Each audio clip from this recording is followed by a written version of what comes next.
유익한 건강 정보와 알기 쉬운 의학 상식을 알아보는 시간 메디컬 플러스입니다. 50대 이상에서 호발하는 만성 중이염의 근본적인 치료는 수술인데요.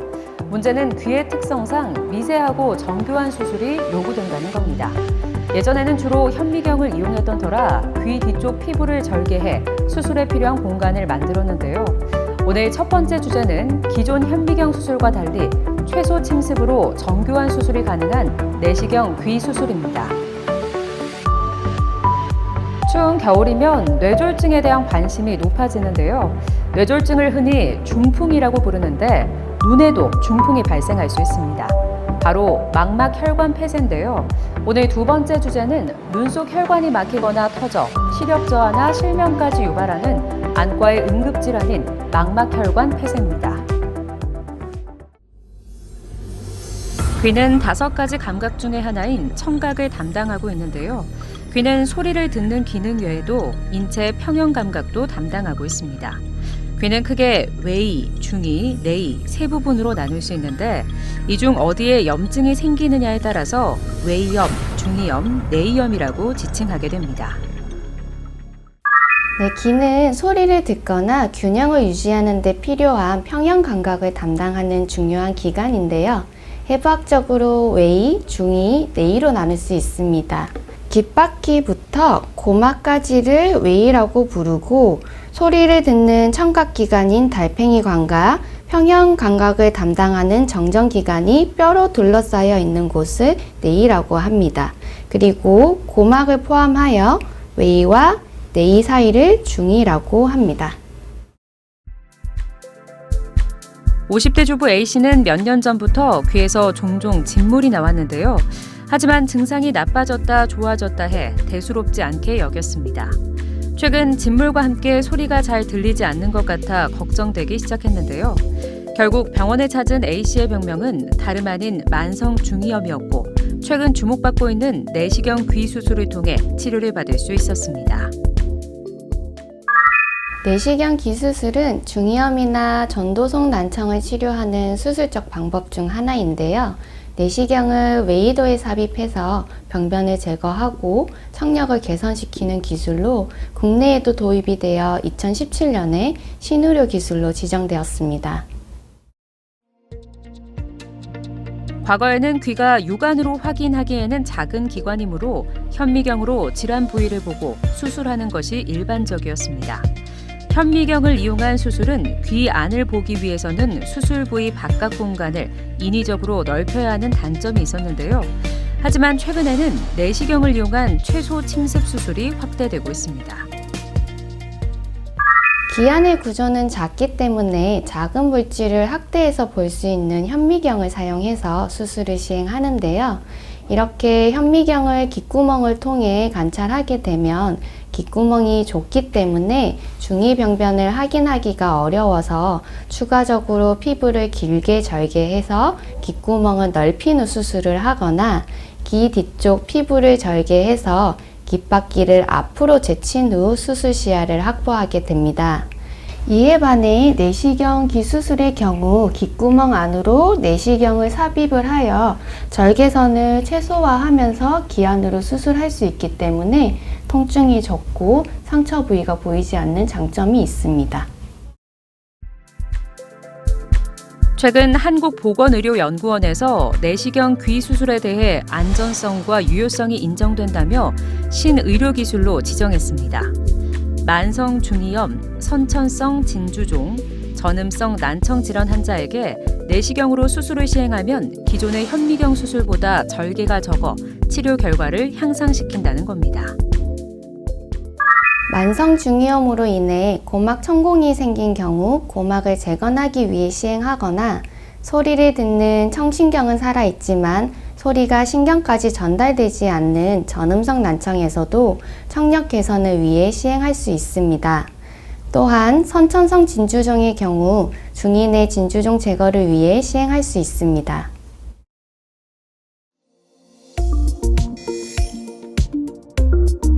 내시경 귀 수술에 적응증이 되는 질환을 꼽으라면 만성 중이염과 선천성 진주종, 전음성 난청을 들 수 있습니다. 먼저 만성 중이염은 귀에서 고름이 나오는 이루 증상이 가장 흔합니다. 선천성 진주종은 증상 없이 이비인후과 검진으로 발견되는 경우가 많은데요. 평균적으로 선천성 진주종이 발견되는 나이는 4.5세이며 일반적으로 정상 고막 안쪽에 둥그스름한 흰색 덩어리로 보입니다. 마지막으로 전음성 난청은 소리를 듣는 청신경은 정상이나 외이나 중이의 이상으로 외부에서 발생한 소리를 뇌까지 전달해주는 과정에 이상이 생기는 난청을 말하는데요. 고막 천공이나 소리를 전달하는 이소골에 문제가 생기면 발생할 수 있습니다. 내시경 기수술은 국소마취나 전신마취 하에 시행이 되는데 한 손은 내시경을 잡고 수술 시야를 확보하고 다른 한 손만으로 수술을 시행하게 됩니다. 웨이도 안에 피부를 절개해서 고막을 들어 올린 후 여러 가지 각도의 내시경을 이용하여 중인의 병변을 확인하고 고막 재건이 필요한 경우 보통 귀 앞에 이주용골막을 채취해서 새로운 고막을 만들어 주기도 합니다. 수술이 끝난 후 들어 올린 고막이 제 위치에 부착되도록 솜이나 거즈를 웨이도에 넣고 수술을 종료하게 됩니다. 여러 이점 때문에 진료실을 찾는 많은 환자가 자신도 내시경 귀 수술을 받을 것이라 기대하곤 한다는데요. 하지만 앞서 이야기한 적응증 질환의 모든 경우에서 내시경 귀 수술을 적용할 수 있는 것이 아닙니다. 만성 중이염의 경우 염증이나 염증 조직 덩어리가 중이에 한정돼 있을 때만 시술이 가능합니다. 해외 및 국내 여러 연구 결과들을 보면 현미경을 이용한 수술과 내시경을 이용한 수술의 예후는 큰 차이가 없다고 알려져 있습니다. 수술 후 고막 재건의 성공률이나 청력 개선의 효과는 비슷하지만 내시경 기수술의 경우 통증이 적고 절개선이 작아 회복이 빠르고 입원 기간이 단축된다고 알려져 있습니다. 물론 염증이나 진주종이 중이뿐 아니라 기디 유형돌기까지 퍼져 있다면 내시경 기수술만으로 제거하기가 어렵기 때문에 병변 범위에 따라 현미경을 이용한 수술의 예후가 더 좋을 수 있습니다. 내시경 귀 수술은 최소 침습 수술답게 입원 기간과 수술 기간이 길지 않습니다. 하지만 치료 및 수술 후에는 귀, 고막의 완전한 치유가 일어나기까지는 최소한 6주에서 6개월까지 소요되며 반드시 정기적인 검진이 필요합니다. 기존의 현미경 수술과 크게 다르지는 않는데요. 수술 후 고막 안쪽과 바깥쪽에 넣어둔 솜이 빠지지 않도록 주의하시고 기한 상처 부위가 아물 때까지 상처 부위로 물이 들어가지 않도록 주의해야 합니다. 여기서 잠깐! 잘못된 의학 상식을 바로잡아 건강도 지키고 상식도 키우는 Yes or No! 아직은 현미경 수술이 내시경 수술보다 치료 효과가 높다는데 사실인가요? 꼭 그렇지는 않습니다.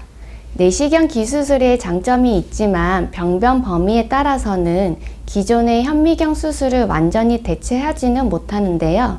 중인에 국한된 병변의 경우에는 만성 중이염, 전음성 난청, 선천성 진주종 모두 현미경 수술과 대등한 치료 효과를 보이고 있습니다. 그렇지 않습니다. 내시경 기수술의 청각적 예후는 현미경 수술과 크게 다르지 않다고 보고되고 있는데요.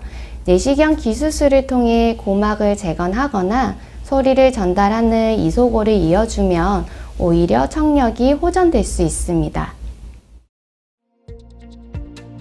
기존 현미경 수술로 치료하는 질환 중 드릴로 뼈를 갈아내는 수술을 제외하고는 대부분 내시경 귀 수술을 적용할 수 있게 됐습니다. 내시경 귀 수술은 뼈로 둘러싸인 좁은 공간에서 한 손으로는 내시경을 조작하고 다른 한 손만으로 집도하기 때문에 의료진의 높은 숙련도와 임상 경험을 요구하는 수술이므로 수술이 필요한 경우라면 사전에 꼼꼼히 확인해보는 지혜를 발휘해야겠습니다. 내시경 기수술은 세계적으로 효과와 안정성을 인정받아서 국내에서도 2017년에 신의료 기술로 지정되면서 점차 확대되고 있는데요.